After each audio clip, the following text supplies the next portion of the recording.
Everyone, welcome to online class. I am Srishti Pandey, teach for Hindi. आज हम आप लोग को हिंदी सेकंड का पार्ट 3 पढ़ाएंगे। तो चलिए बुक को ओपन करते हैं और पढ़ते हैं। तो मेरा बुक ओपन हो गया है। पार्ट 3 का नाम है शब्द विचार। दो या दो से अधिक अक्षरों के मेल से बनने वाली ध्वनि जिसे किसी अर्थ का बोध होता है शब्द कहलाती है। परिभाषा: दो या दो से अधिक सार्थक ध्वनि के समूह को शब्द कहते हैं। शब्द दो प्रकार के होते हैं, पहला सार्थक शब्द और दूसरा निरर्थक शब्द। सार्थक शब्द क्या होते हैं?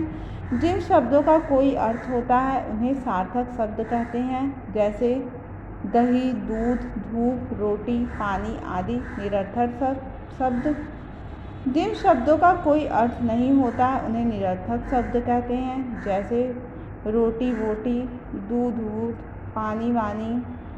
बोटी, बधू, बानी का कोई अर्थ नहीं होता है, अतः इन्हें निरर्थक शब्द कहते हैं।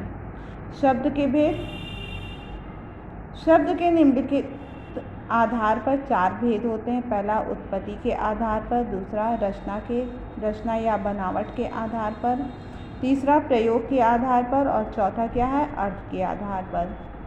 शब्द के भेद: शब्द के 4 भेद होते हैं। उत्पत्ति के आधार पर, रचना या बनावट के आधार पर, प्रयोग के आधार पर और अर्थ के आधार पर। उत्पत्ति के आधार पर हिंदी भाषा में उत्पत्ति निम्नलिखित 5 मुख्य रूपों में होती है। पहला तत्सम शब्द, दूसरा तद्भव शब्द, तीसरा क्या है? देशज शब्द, चौथा विदेशीय शब्द, पांचवा संस्करण शब्द। तत्सम शब्द क्या होते हैं? संस्कृत भाषा के वे शब्द जो अपने मूल रूप में हिंदी भाषा में प्रयोग किए जाते हैं, जैसे अमृत, गृह, ज्येष्ठ आदि। तद्भव शब्द: संस्कृत भाषा के वे शब्द जो हिंदी भाषा में अपने परिवर्तित रूप में प्रयोग किए जाते हैं, उन्हें जैसे कुम्हार, आवास, दूध आदि। देशज शब्द: वे शब्द जो किसी स्थान विशेष के भौगोलिक परिवेश और बोली के आधार पर बने हैं। ये हिंदी भाषा के अपने शब्द हैं जो कि किसी अन्य भाषा में नहीं लिए गए हैं, जैसे जूता, भोंपू, खिलाड़ी आदि।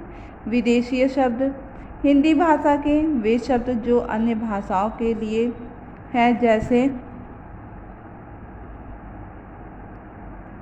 टिकट, मोटर, बिस्कुट आदि। संकरण शब्द: वे शब्द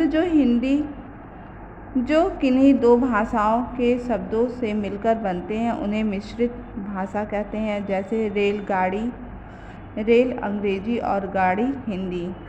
घोड़ा, मास्टर, घोड़ा हिंदी और मास्टर अंग्रेजी। धन्यवाद। इसके आगे का भाग अगले वीडियो में।